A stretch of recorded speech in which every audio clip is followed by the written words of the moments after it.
നാട്ടകത്ത് എന്ത് സംഭവിച്ചെന്നാണ് ശ്രീ ജോയ് ചോദിക്കുന്നത്. ഈ മാന്നാനത്തിന് സമാനമായ പോസ്റ്റർ നാട്ടകത്ത് SFI ഭരിക്കുന്നിടത്ത് വന്നില്ലേ? തള്ളി പറയുന്നുണ്ടോ അവരെ?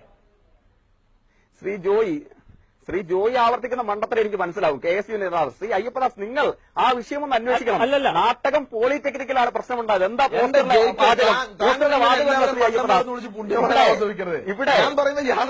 ഇവിടെ ഈ രാജ്യത്തിനകത്ത് കുട്ടികൾ ഭക്ഷണം കിട്ടാതെ മരിക്കുകയും അതേപോലെ തന്നെ സ്ത്രീകൾക്ക് നേരെ ബലാത്സംഗം ഉണ്ടാവുകയും ചെയ്യുമ്പോൾ ശബ്ദിക്കാതിരിക്കുകയാണ് എങ്കിൽ ഭാരതാംബെ നീ ഒരു വേശിയാണ് എന്ന നിലയ്ക്കാണ് നാട്ടകം പോളിടെക്നിക്കിൽ വന്ന പോസ്റ്റർ.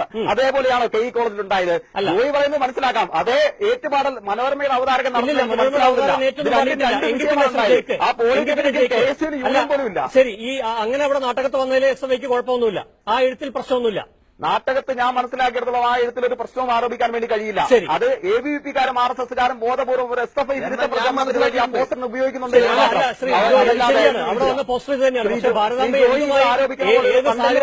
എന്തുമായി ബന്ധപ്പെടുത്തിയെന്നാണ് അവിടുത്തെ പ്രശ്നം. അതിൽ SFIക്ക് ഇപ്പോഴും പ്രശ്നമൊന്നുമില്ല എന്നാണ് ശ്രീ ജയ്ക്ക് പറയുന്നത്. ജോയ് അല്ല, തൊട്ടടുത്ത നാട്ടകം പോളിടെക്നിക്കൽ SFIയുടെ യൂണിറ്റ് കമ്മിറ്റി ഇവിടെ KE കോളേജിൽ യൂണിയൻ SFIയുടെ യൂണിയനാണ്. അവർ ഒട്ടിച്ച അതേ പോസ്റ്റർ, അതിന്റെ ഫോട്ടോസ്റ്റാറ്റ് പതിപ്പ് തന്നെ നാട്ടകം പോളിടെക്നിക്കൽ അത് ഒട്ടിച്ചതാണ്. ജയ്ക്ക് അറിയാവുന്നതാണ്. ജയ്ക്ക് അവിടെ നിന്നുള്ള നേതാവാണ്, വളരെ കൃത്യമായി അറിയാവുന്നതാണ്. പച്ചക്കള്ളം പറയുകയാണ്. കേരളത്തിൽ കഴിഞ്ഞ തെരഞ്ഞെടുപ്പിന് ശേഷം CPM-ഉം BJP-യും തമ്മിൽ രാഷ്ട്രീയമായി നടക്കുന്ന ബലാബലത്തിന്റെ ഒരു ചെറിയ പതിപ്പെങ്കിലും കേരളത്തിലെ ക്യാമ്പസുകൾ നടക്കുന്നുണ്ട്. അതിൽ ഒരു വലിയ പങ്ക് ABVP മറുവശത്ത് നിൽക്കുന്നുണ്ട് എന്നൊരു വസ്തുതയാണ്. അംഗീകരിക്കുന്നുണ്ടോ?